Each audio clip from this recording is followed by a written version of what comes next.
suis aujourd'hui avec Virginie Nepou, c'est bien ça, hein? Oui, c'est ça. Et Amélie Tsagvaren, qui sont les deux auteurs d'un ouvrage que j'ai sous les yeux qui s'appelle Beauté des chevaux, le mystère de leur robe. Voilà. Donc, Virginie, vous êtes médiatrice scientifique. C'est quoi ça?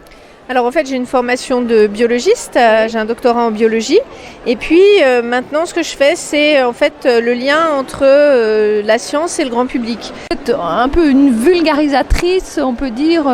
Non, c'est pas ça le mot. La vulgarisation fait partie de la D'accord. médiation scientifique. Ok. Et là dans ce livre c'est de la vulgarisation qu'on a fait. Ah ben, parfait, ça tombe très très bien.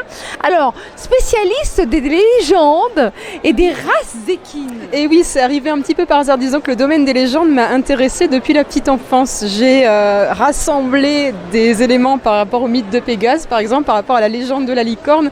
J'ai écrit des articles à ce sujet et ça m'a toujours accompagnée. Donc mon premier bouquin était consacré à ces créatures de légende. C'est Bestiaires fantastiques et créatures légendaires de France. D'accord.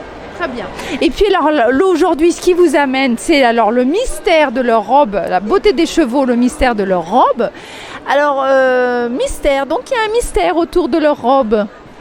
Oui, alors il y a encore beaucoup de mystères autour des robes des chevaux, parce que du point de vue génétique, en fait, on a élucidé un certain nombre de choses. Il y a des robes, on sait bien comment elles se transmettent, on sait bien à quel gène elles vont être dues, et puis d'autres, par contre, qui sont encore complètement mystérieuses. On ne sait pas encore comment elles se transmettent. On a des idées, mais on n'est pas sûr. Et puis, combien de gènes sont impliqués, lesquels, on ne sait pas.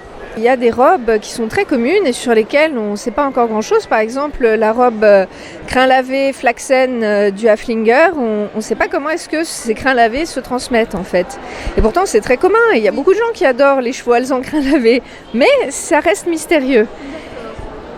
Très bien. Et alors, une dernière question, est-ce que ce serait plus spécialisé, enfin pour les gens qui font de l'élevage, surtout le livre ou... Le livre s'adresse à un public extrêmement vaste. À l'origine, on avait commencé à travailler en se disant que ce serait davantage tourné pour les étudiants qui sortent d'un bac scientifique.